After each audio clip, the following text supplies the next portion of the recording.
The Political Parties Act, just like other laws, has also tried to devolve the way the political party works. You cannot or you couldn't have been a registered political parties if you don't have at least 1,000 members in each of at least minimum of 24 counties. That already is a devolvement in practice. However, as we hold meetings in the different counties, and we ask our political parties, because I'm saying I work with political parties, to give us people in those 24 counties as representatives for the training, most times they don't send anyone. That means sometimes you can have a law, a very good law, but if the implementers of the law are not following it to the book, the law we have will be null and void. It is not going to work for us. So it is important that we become vigilant around that, and we ourselves at the CMD and other organizations that work with political parties, we are trying to analyze the manner in which 51 political parties were registered, yet when we call people in the counties to attend meetings, the parties do not have people there, meaning they didn't physically meet these people, they just picked the names from the computer lists that were provided.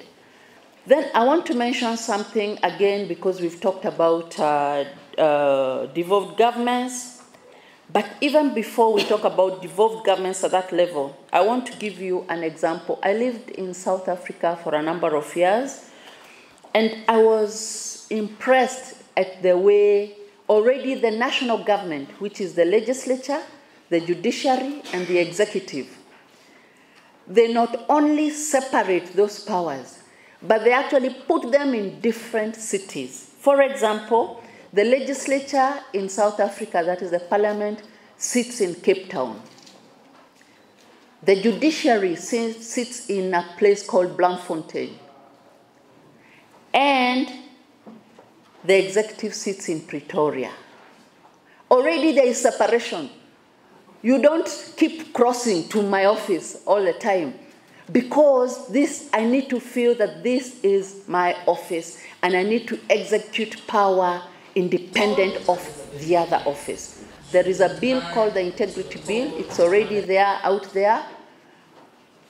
Religious organizations, we may need you. You know, you are seeing how all of a sudden it's like we don't have leaders in Kenya.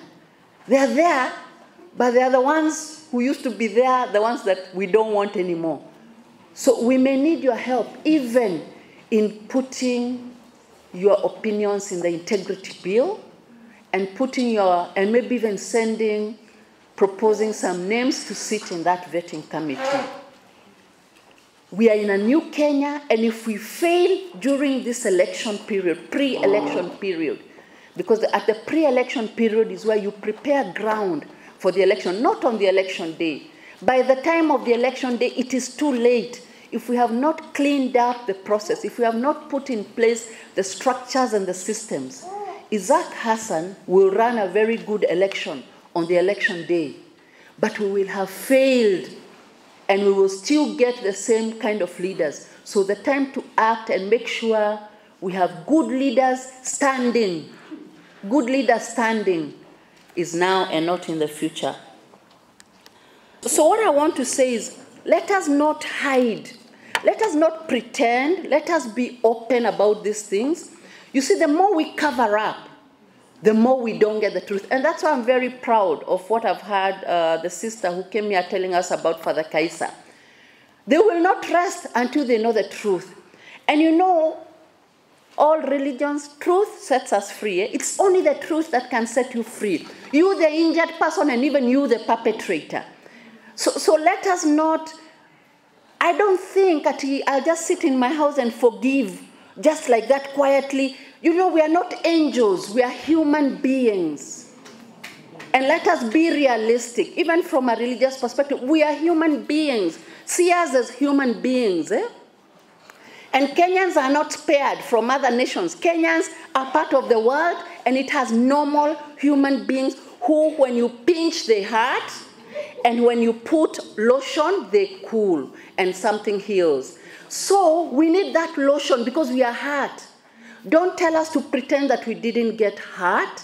We did get hurt, but the process is where we really need you as religious institutions. We really need the leadership in government to help, because finally, when you have reforms, if you don't have reconstruction, it is very difficult to get reconciliation. We have reforms now. We have constitutional reforms, we have legal, we have institutional. Let's go to constructing the nation. In fact, the next government should be about reconstruction of this nation. Once you construct, you see everybody will be busy and everybody will be happy that the government is thinking about us. They will heal and they will all be good citizens and we may not kill each other again. Thank you very much, and sorry if I've taken too long.